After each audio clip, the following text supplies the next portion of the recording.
നമസ്കാരം, സന്തോഷ് പണ്ഡിറ്റാണ്. ഇന്ന് ഞാൻ ഒരു വിഷയത്തിൽ ഒരു ക്ലാരിഫിക്കേഷൻ കൊടുക്കാൻ വേണ്ടിയാണ് ലൈവിൽ വരുന്നത്. അതായത് നമ്മളിപ്പോൾ കഴിഞ്ഞ ദിവസം ഈ ഉണ്ണിമുന്തഞ്ചി നായകനായി ഒടുവിൽ സൂപ്പർ താരമായി മാറിയ മാർക്കോ എന്ന സിനിമയെക്കുറിച്ചൊരു അഭിപ്രായം പറയുന്നുണ്ട്. അതായത് അന്ന് നമ്മൾ പറഞ്ഞതിൻ്റെ ചുരുക്കം ഇതായിരുന്നു. അദ്ദേഹത്തിൻ്റെ ആ സിനിമ കാണുമ്പോൾ അദ്ദേഹത്തിൻ്റെ ആ ഒരു സ്ക്രീൻ പ്രസൻസ് എന്ന് പറയുന്ന ഒരു ഭയങ്കര ഒരു സംഭവമായിട്ട് നമുക്ക് തോന്നി.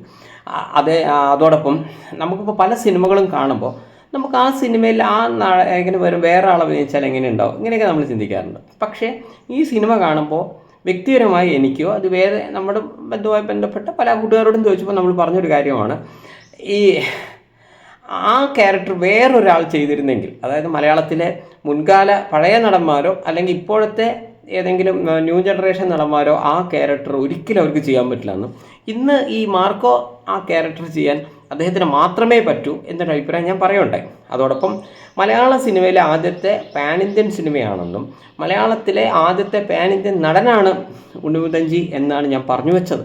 പക്ഷേ അതിൻ്റെ അടിയിലൊക്കെ പല ആളുകളുടെയും ചില സംശയങ്ങളും ചോദിക്കുകയുണ്ടായി. അതായത് ചില മലയാള സിനിമകൾ ഇതിനു മുമ്പും തമിഴ്നാട്ടിൽ ഓടിയിട്ടില്ലേ, അപ്പോൾ ഇതെങ്ങനെ ആദ്യത്തെ പാൻ ഇന്ത്യൻ സിനിമയാവും എന്നാണ് ഒരു വിഭാഗം. പിന്നെ വേറെ ആൾക്കാർ ചോദിക്കുകയെന്ന് വെച്ച് കഴിഞ്ഞാൽ കേരളത്തിലെ ചില ന്യൂ ജനറേഷൻ നടന്മാരൊക്കെ മറ്റുള്ള സിനിമകളിൽ വില്ലനായിട്ടായാലും അഭിനയിക്കുന്നുണ്ടല്ലോ, അപ്പോൾ മറ്റുള്ള ഭാഷകളിൽ പോയിട്ട് അഭിനയിക്കുന്നതും ചില നടന്മാർക്ക് ഹിറ്റ് കിട്ടിയിട്ടില്ല, അപ്പോൾ അവർ പാൻ ഇന്ത്യൻ നടനല്ലേ എന്നൊക്കെ ചോദിക്കണ്ടായി. ആളുകൾക്ക് ചെറിയൊരു സംശയം ഈ വിഷയത്തിലുണ്ട്, അത് തീർക്കണം. കാരണം ഒരു സിനിമ പാൻ ഇന്ത്യൻ സിനിമ എന്ന് പറയുന്നത് ഏതെങ്കിലും ഒരു പ്രത്യേക ഭാഷയിൽ അവരുടെ സംസ്കാരത്തിൽ അവരുടെ രീതിയിലെടുത്ത ഒരു സിനിമ, ആ സിനിമ അതേപോലെ മറ്റുള്ള ഭാഷകളിലും മറ്റുള്ള സ്റ്റേറ്റുകളിലും ഓടുന്നതിനെയാണ്, പ്രദർശന വിജയം നേടുന്നതിനെയാണ് പാൻ ഇന്ത്യൻ സിനിമ എന്ന് പറയാം. ടേക്ക് ആൻ എക്സാമ്പിൾ, ഇപ്പോൾ കുറേ മുമ്പത്തെ സിനിമകൾ എടുക്കുകയാണെങ്കിൽ ഇപ്പോൾ ശങ്കരാഭരണം, ചിന്നത്തമ്പി, അങ്ങനെയുള്ള കുറേ സിനിമകൾ അതോടെ നിൽക്കട്ടെ. ഇപ്പോൾ നമ്മുടെ പുതിയ സിനിമകളിലേക്ക് പോവുകയാണെങ്കിൽ ഇപ്പോൾ ബാഹുബലി, അതേപോലെ KGF അല്ലെങ്കിൽ കാന്താര, ഇതുപോലുള്ള സിനിമകൾ, അവർ ഇപ്പോൾ ഒരു കാന്താര എന്ന് പറഞ്ഞ സിനിമ എടുക്കുകയാണെങ്കിൽ കർണാടകയിലെ ഒരു തനത് രീതി, അതും കർണാടക മുഴുവനുമില്ല, ഒരു ചെറിയൊരു ഭാഗത്ത് നടക്കുന്ന ഒരു സാംസ്കാരികമായിട്ടുള്ള ഒരു സിനിമയെ അവർ സാധാരണ രീതിയിൽ എടുത്തതാണ്. അത് ശരിക്കും അവർ കർണാടക തന്നെ മുഴുവൻ ആ സിനിമ ആക്സെപ്റ്റ് ചെയ്യപ്പെടുമെന്ന് ആ സിനിമ എടുക്കുന്ന സമയത്ത് അവർ ചിന്തിച്ചിരുന്നു. അതൊരു ബിഗ് ബഡ്ജറ്റ് പടം പോലുമല്ല.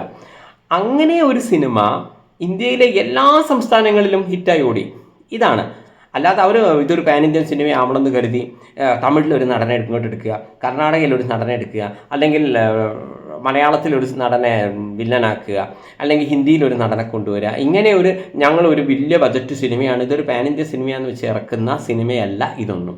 ഇപ്പോൾ KGF എന്ന് പറഞ്ഞ സിനിമ എടുക്കുകയാണെങ്കിൽ, അല്ലെങ്കിൽ ബാഹുബലി എന്ന് പറഞ്ഞ സിനിമ എടുക്കുമ്പോൾ ഈ പ്രഭാസ് എന്ന് പറയുന്ന നടനോ അല്ലെങ്കിൽ ബാക്കിയുള്ള ആളുകളെ നമുക്ക്, അതിലെ നായകന്മാരെ നമുക്ക് എത്ര അറിയായിരുന്നു. ആ സിനിമ ഇറങ്ങിയതിന് ശേഷമാണ് നമ്മളവരെ കൂടുതലായി പഠിച്ചത്.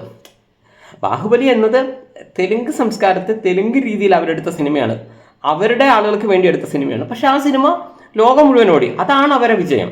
ഇതിനെയാണ് പാൻ ഇന്ത്യൻ സിനിമ എന്ന് പറയുക. അതായത് കേരളത്തിൽ നിന്നും ഒരു പാൻ ഇന്ത്യൻ സിനിമ ഉണ്ടായിട്ടില്ല എന്ന് പറഞ്ഞതിൻ്റെ അർത്ഥം ഏതെങ്കിലും ഒരു മലയാള സിനിമ തമിഴ്നാട്ടിൽ ഓടിയോ ആന്ധ്രയിൽ ഓടിയോ എന്നല്ല എൻ്റെ സംശയം, അല്ലെങ്കിൽ ആന്ധ്രയിൽ ഓടിയോ എന്നല്ല ഞാൻ പറയുന്നത്. അപ്പം അങ്ങനെ നോക്കുകയാണെങ്കിൽ മുമ്പ് ഉള്ള പല സിനിമകളും തെലുങ്കിലും തമിഴ്നാട്ടിലൊക്കെ നമ്മളെ ചില സിനിമകൾ ഓടിയിട്ടുണ്ട്. അത് പക്ഷേ ഏതെങ്കിലും ഒരു പ്രത്യേക സംസ്ഥാനത്ത് മാത്രമാണ് ഓടുന്നത്. മറിച്ച് മാർക്കോ എന്ന് പറഞ്ഞ സിനിമ കേരളത്തിലെ ജനങ്ങൾക്ക് വേണ്ടി ഇവിടെ എടുത്ത സിനിമയാണ്. ഈ സിനിമ എല്ലാ സ്റ്റേറ്റിലും വടക്കൻ നാടുകളിൽ നല്ല ഹിറ്റായിട്ട് പോകുന്നു എങ്കിൽ അതാണ് പാൻ ഇന്ത്യൻ സിനിമ എന്ന് പറയുന്നത്. മനസ്സിലാക്കണം. അപ്പോൾ പാൻ ഇന്ത്യൻ നടൻ എന്ന് പറഞ്ഞാലും ഇവിടുത്തെ നടൻ മറ്റുള്ള സ്റ്റേറ്റിൽ പോയി അഭിനയിക്കുന്നതിനല്ല പാൻ ഇന്ത്യൻ നടൻ എന്ന് പറയാം. പാൻ ഇന്ത്യൻ നടൻ എന്ന് പറഞ്ഞാൽ ഇവിടെ അവർ ചെയ്തു വെച്ച ഒരു സിനിമ, അവരുടെ സംസ്കാരത്തിൽ ചെയ്തു വെച്ച ഒരു സിനിമ കണ്ട് അവരെ ജനങ്ങൾ ഇഷ്ടപ്പെടുന്നതിനെയാണ് യഥാർത്ഥത്തിൽ പാൻ ഇന്ത്യൻ നടൻ എന്ന് പറയാം. ശരിക്കും പറഞ്ഞാൽ മുൻകാലങ്ങൾ നോക്കുകയാണെങ്കിൽ ഇപ്പോൾ കമലഹാസൻജി അവരൊക്കെ എന്ന് പറഞ്ഞാൽ ശരിക്കും ഒരു പാൻ ഇന്ത്യൻ നടനാണെന്ന് പറയാം. രജനീകാന്ത് സാറായാലും ഇവരൊക്കെ തന്നെ ശരിക്കും ഒരു പാൻ ഇന്ത്യൻ നടന്മാർ എന്ന് വേണമെങ്കിൽ പറയാവുന്ന വിഭാഗമാണ്. അല്ലാതെ മലയാളത്തിൽ നിന്ന് ഇന്നേ വരെ അങ്ങനെ ഒരു നടൻ ഉണ്ടായിട്ടില്ല. അവർക്ക് അവരെ നടനെ പോലെ തോന്നിക്കുന്ന രീതിയിലുള്ള ഒരു നടൻ അവർക്ക് ഉണ്ടായിട്ടില്ല. ഇതാണ് ഞാൻ ഉദ്ദേശിച്ചത്. അപ്പോൾ എല്ലാവരുടെയും സംശയം തീർന്നു വിചാരിക്കുന്നു.